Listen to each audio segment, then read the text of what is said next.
ሰው እንዴት ገንዘብ ለመስራት ገንዘብ ያወጣል?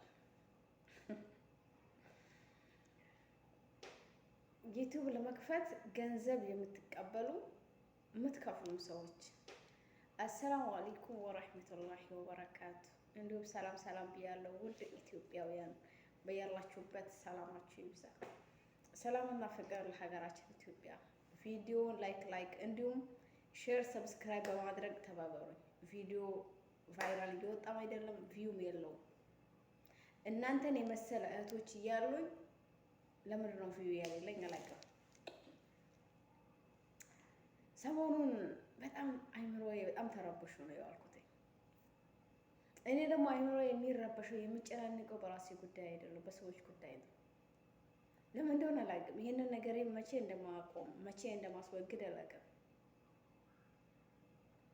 ወላሂ አንጀት የሚበሉ ልባችሁን የሚያሳሱ ኢትዮጵያውያን እህቶቼ፣ የመዳም ቅመሞች፣ ያው እድሜ ለቲክቶክ ስልክ ቲክቶክ ላይ ስላለ ይደውሉልኛል። አንዷ 20 ሺህ ብር ከፈልኩኝና ዩቲዩብ አስከፈትኩኝ እና ገንዘብ እንዲሰራ ማድረግ የምችለው እንዴት ነው? አረብ ሀገር አስጠልቶኛል፣ ደክሞኛል። ኢትዮጵያ ገብቼ በወር እንኳን 10 ሺህ ብር ቢከፍለኝ ለኔ በቂ ነው። እንዴት ነው ገንዘብ እንዲሰራ ማድረግ የምችለው አለች። በጣም ተናደድኩ፣ ተበሳጨሁ። እውነቴን ነው የምላችሁ፣ መበሳጨው የምናደደው በራሴ ጉዳይ አይደለም፣ በሰዎች ጉዳይ ነው። ኻሰተን አረብ ሀገር ያሉ ልጆች የሁሉም ሰው መጠቀሚያ ሲሆኑ የሄደ የመጣ ሁላ የእነሱን ብር ሲሞጨለቅ ምን ልበላት? ገንዘቡን ከመክፈሏ በፊት እኔ ጋር መታ ቢሆን ኖሮ ገንዘቧን ላድንላት እችላለሁ። ለምን 20 ሺህ ብር ማለት በነገራችን ላይ ትንሽ ብር አይደለም። ለምን መሰላችሁ እንደዛ የምለው? 5 ሺህ ብር እንዴት ሆኜ እንደማገኝ እኔ ነኝ የማውቀው። 20 ሺህ ብር ብዙ ብር ነው።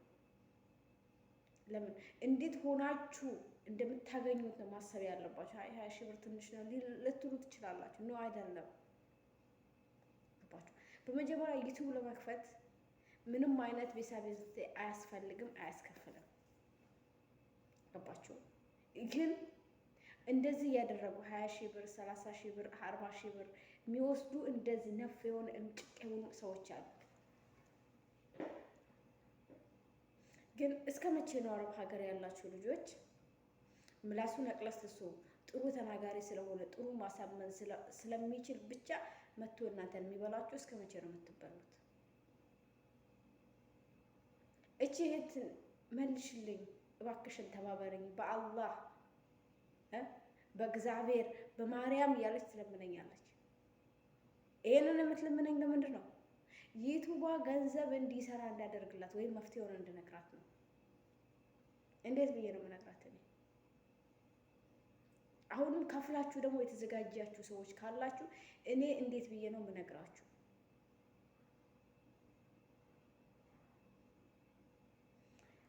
ዩቲዩብ ለመክፈት ምንም አይነት ገንዘብ አያስፈልግም። ወገን እንተሳሰብ። ያለፋችሁበትን፣ ያልደከማችሁበትን፣ ያልወጣችሁበትን፣ ያልወረዳችሁበትን ገንዘብ የምትበሉ ገንዘብ የሚሰራ ዩቲዩብ ቻናል እንከፍታለን እናስከፍታለን እያላችሁ ገንዘብ የምትበሉ ሰዎች እንደው አላህ እሳት ያርግባችሁ። ለምን የሰው ሀቅ እሳት ነው። እቺ የአረብ ሀገር እህቴ እንዴት ሆና እንደምታገኘው እኔ እረዳታለሁ። ሌላ ቤት እንኳን ብትኖር፣ ሌላ ሀገር እንኳን ብትኖር የእሷ ስሜት፣ የእሷ ስቃይ፣ የእሷ ድክመት እኔ ጋር ስላለ እረዳለሁ። ለእናንተ ላልሆነ ነገር እጃቸውን የምትዘረጉ ሰዎች አላህ ያጥፋችሁ። እና ምን አልኳት መሰላችሁ? ፓስወርድሽን ታውቂያለሽ ወይ? አዎ። በምን መልኩ ላኩልሽ? ፎቶ አንስተው ላኩልኝ። ኢሜሉን ልከውላታል። እሺ ወደ አንቺ ገብተሻል ወይ አልኳት። አስቡ፣ ኢሜሉን ነው የላኩላት፣ ፓስወርዱን ነው የላኩላት። ገና አሁን 20 ሺህ ብር የተከፈለበት ኢሜልና ፓስወርድ እንኳን ወደ ልጅቷ ቀፎ አልተገለበጠም። እኔ በጣም ብዙ ጊዜ ተናግሬያለሁ። ዩቱብ አስከፍታችሁ ወደ እናንተ ከምትገለብጡ እናንተ ብትከፍቱት ነው የሚቀለው። ኦልሬዲ እኔ ያልኳትኝ ሁሉም ሌባ ተይዘው ሁሉም ሌባ ቢቀጣ ፍርድ ቢወስድ እኔ ደስተኛ ነኝ። ልጅቷን ብያታለሁ፣ ፎቶ ላኪ ብያታለሁ። ይሄንን የተቀበለቻትን ልጅ ፎቶ አላት ወይ ስላት አዎ ነው ያለችኝ። ቲክቶክ ላይ አለች፣ ቲክቶክ ላይ ቪዲዮ ትሰራለች አለች። እሺ የቲክቶክ አካውንቷን ላክልኝ፣ የልጅቷን ፎቶ ላክልኝ፣ ገንዘብ የላክሽበት ደረሰኝ ላኪ ብላ የተናገረችበትን እያንዳንዱ ነገር ላኪ ብያታለሁ፣ እልካለሁ ብላኛለች።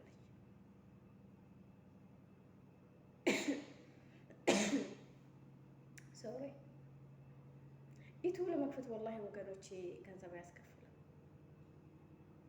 5 ሳንቲም መክፈል የለባችሁ።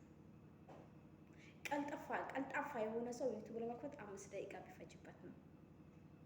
አልቻለም፣ የመጀመሪያው ነው፣ ይፈራል ከተባለ 10፣ 14፣ 15 ደቂቃ ቢፈጅባችሁ ነው። ከዛ ውጪ ምንም የሚፈጅባችሁ ነገር የለም። እባካችሁ እኔ ይህንንም ስለምናገር ነው አካውንቴን ሪፖርት የምታደርጉብኝ ሰዎች።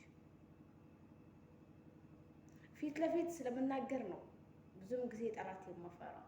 ችግር የለውም። አላህ ካልጎዳ የሰው ልጅ አይጎዳም። ዋናው ነገር ከጀሊሉ ሲመጣ ነው። ለምንድን ነው ግን የምትባሉት? ለሽ ገና እንደው ዩቱብ እንደው ከፍላችሁ ለማስከፈት እኮ ያሰባችሁ ሰዎች አንድ ነገር ልንገራችሁ። 20 ሺህ ብር ከከፈላችሁ ሰዓት የሚሰጣችሁ ከሆነ ሰብስክራይብ የሚሰጧችሁ ከሆነ ሞኔታይዜሽን አድርገው የሚሰጧችሁ ከሆነ ችግር የለም። እንደው ብትጨምሩላችሁ ራሱ ችግር የለም። ቻናሉ ሞኔታይዜሽን ከሆነ ለምን መሰላችሁ? ይሄንን ቻናል እናንተ በዚህ ማላችሁ በዚህም ያወጣችሁትን ወጪ እንዲተካ ማድረግ ትችላላችሁ። ከሰራችሁበት፣ ከሮጣችሁ፣ አላማዬ ነው ብላችሁ ትኩረት ከሰጣችሁት እያልኩ ያለሁት ሰብስክራይብ፣ ሰዓት፣ ሞኔታይዜሽን ካሰጧችሁ ካደረጉላችሁ ነው። ግን ባዶ ኢሜል፣ ባዶ ፓስወርድ ጥቅሙ ምንድን ነው?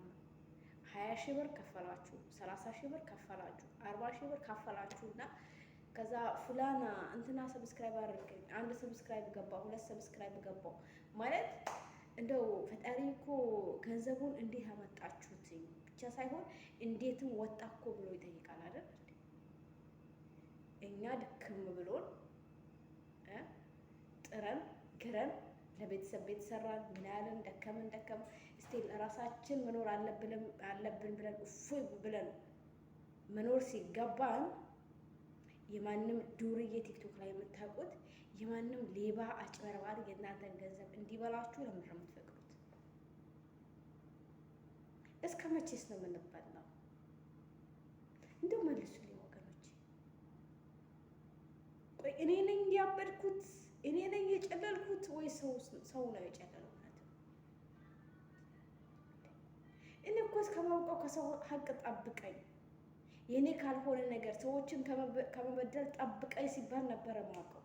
ሰው ያለፋበትን ነገር ይወስዳል። ይሄንን የምናገረው እርግጠኛ ሆኜ ነው።